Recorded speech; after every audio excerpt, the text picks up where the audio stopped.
নমস্কার বন্ধুরা, good morning. বিনা অমিত অফিসিয়ালে তোমাদের সবার অনেক অনেক স্বাগত আর আমাদের সবার তোমাদের ভালোবাসা। তো যাই হোক, আজকে ব্লগটা সকাল সকাল স্টার্ট করলাম। তো এখন বাজে তোমার 10:30, সকাল না, অনেকটাই বেলা হয়ে গেছে প্রায়। তো যাই হোক, আমার শরীরটা একটুখানি খারাপ। কি হয়েছে সেটাও বলি তোমাদের। আমার পাগুলো ভীষণ পরিমাণে যন্ত্রণা করছে, তো একটুখানি বেশি মোটা হয়ে যাচ্ছি। একটুখানি বেশি মোটা হয়ে যাচ্ছি, তাই একটুখানি ব্যায়াম করছি, মানে এক্সারসাইজ করছি ঘরেই। কিন্তু কি বলতো, আর মানে এক্সারসাইজ করতে গিয়ে পাটা আর পুরো পেট শরীর ময়ে সব যন্ত্রণা করছে। প্রথম মানে 2-1 দিন ভীষণ যন্ত্রণা করে, পরে রেগুলার করতে করতে মানে ব্যথা ট্যাথা কিছু করে না, কম হয়ে যায়। তো যাই হোক, অত বকর না করে বকছি বেশি, তো বকর না করে কাজগুলো পুরো করি। তো কাজ কি, সত্যি কথা কি, সব কাজই পুরোপুরি কমপ্লিট হয়ে গেছে। ছাদে গেছিলাম, ফোনটাও নিয়ে গেছি, কিন্তু ভাবছি ছাদে আজকে ব্লগটা স্টার্ট করবো, কিন্তু ভুলে গেছি আর ভালোও লাগছিল না। গিয়ে জামা কাপড়টা শুকো দিয়েই ঘরে চলে এসেছি ফটাকসে। তো ভাবলাম আজকে ব্লগটা স্টার্ট করে ফেলি, কারণ সারাদিন নাহলে ল্যাট খেতেই চলে যাবে আমার দিন। চলো তোমাদের একবার দেখাই তোমাদের দাদাভাই কেমন করে পুজো দিয়েছে আজকে। তো দেখো, তোমাদের দাদাভাই খুব সুন্দর করেই পুজো দিয়েছে, প্রসাদ দিয়েছিল মিষ্টি দিয়ে। তো মিষ্টিটা উঠিয়ে নিয়েছি, আমি উঠিয়ে রেখে দিয়েছি। আর এখানে দেখো, সাজিয়ে গুছিয়ে সব পরিষ্কার করে পুজো দিয়েছে।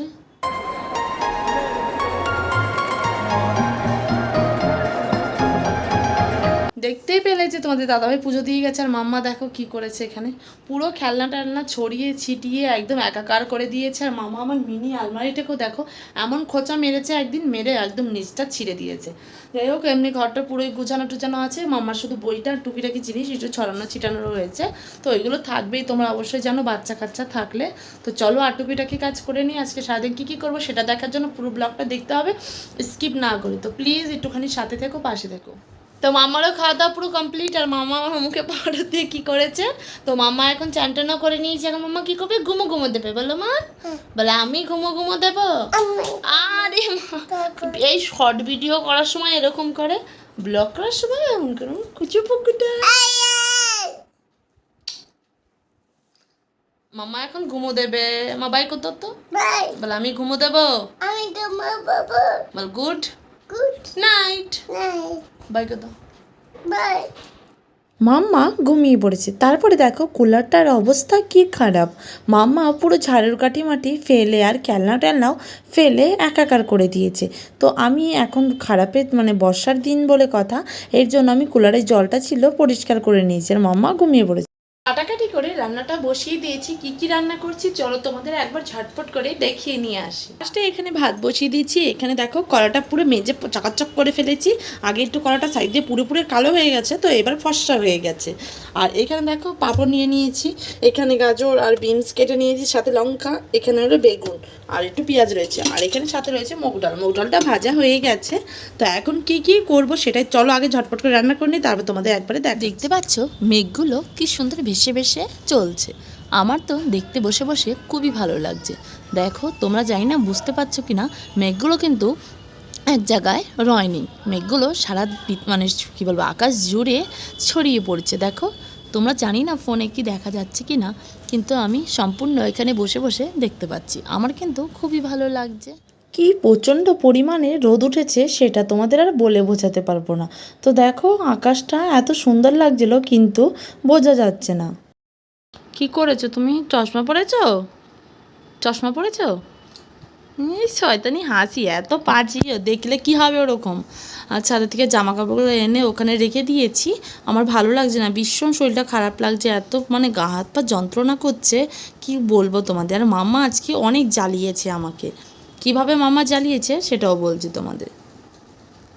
মাম্মাকে মোটেও আমি এক গালও ভাত খাওয়াতে পারিনি, তাই মাম্মার উপরে এত রাগ হয়ে গেছিলাম। তাই মাম্মাকে মেরেছি, কটা 2-3 বার মেরেছি, ঠাস ঠুস করে, তাও মোটেও ভাত খেয়ে। দেখো চশমা পরা নিউ স্টাইল, আমার পচা মেয়েটা।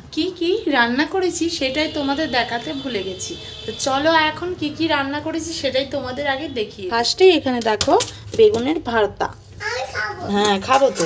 তারপর রয়েছে এখানে মুগ ডাল, হ্যাঁ খাবো তো। তারপর এখানে রয়েছে ভাত, এখানে আম কেটেছিলাম, আম, এখানে পাঁপড় ভাজা, এখানে তখন মাম্মা এত জ্বালাচ্ছিল তাই ভালো মতন দেখাতে পারিনি। তো এখন দেখে নাও, এখানে আমি খেতে বসবো, এর জন্য আমার থালায় নিয়ে নিয়েছি শসা, ধনেপাতার চাটনি আর তোমার বেগুনের ভর্তা, মুগ ডাল। তারপর তোমাদের দাদাভাইও কিছুক্ষণ পর চলে এসেছে। আমার খাওয়া দাওয়ার পরে তোমাদের দাদাভাইকেও দিয়ে দিয়েছি, তোমাদের দাদাভাইও খেতে বসে পড়েছে। আর আমি স্টিলের থালায় খেতে বেশি ভালোবাসি, আর তোমাদের দাদাভাই ফাইবারের থালায় খেতে বেশি ভালোবাসে। তো আমি ফাইবারের থালাও খাই, সব কিছুতেই খাই মিলিয়ে ঝিলিয়ে, যখন যেটা পাই তখন সেটাই খাই। মাম্মার হয়তো শরীরটা খুবই খারাপ লাগছিল, এখন তো মাম্মা বড্ড ছোট তাই ভালো মতন মাম্মা বলতে পারেনি। দেখো সন্ধেবেলায় আজকে ঘুমিয়ে পড়েছে, আর আমি দেখছিলাম বসে বসে টিভি। তো মাম্মা ঘুমিয়ে পড়েছে, পুরো বোরিং লাগছে। দেখো ঘরটারও পুরো পরিষ্কার করা রয়েছে, কারণ মাম্মা ঘুমিয়ে পড়েছে, আর দুষ্টুমিটা করবে কে? তোমরা অবশ্যই ভাবছো মাম্মা আর আমি কোথায় বেরিয়েছিলাম। আরে হ্যাঁ, আমরা একটুখানি বেরিয়েছিলাম ফল আর একটুখানি মুদিখানা বাজার করার জন্য। তো মাম্মা আমি ঘুরে টুরে চলে এসেছি, তখন যাওয়ার সময় আর তোমাদের দেখাতে ভুলে গেছি, মনে ছিল না। আর মাম্মা দেখো জামাটা পরে কত খুশি, এটা ওর বিনিতা দিদি দিয়েছিল আগের বার ভাইফোঁটাতে। তো মাম্মা দেখো এখানে ড্রেস চেঞ্জ করেও নিয়েছে। এখন দেখো ঘরের অবস্থা শুধু। তো চলো আজকের মতন ভিডিওটা এ পর্যন্তই। ভালো লাগলো প্লিজ একটা লাইক আর কমেন্ট করে দিও, আর খারাপ লাগলেও একটা কমেন্টে জানিও, তাহলে আমি ভাববো যে তোমাদের ভালো লাগছে কি খারাপ লাগছে। তোমরা দেখছোও না আর কমেন্টও করছো না, এই জিনিসটা আমার খুবই খারাপ লাগছে, ভিডিও বানানোর এনার্জি কমে যাচ্ছে।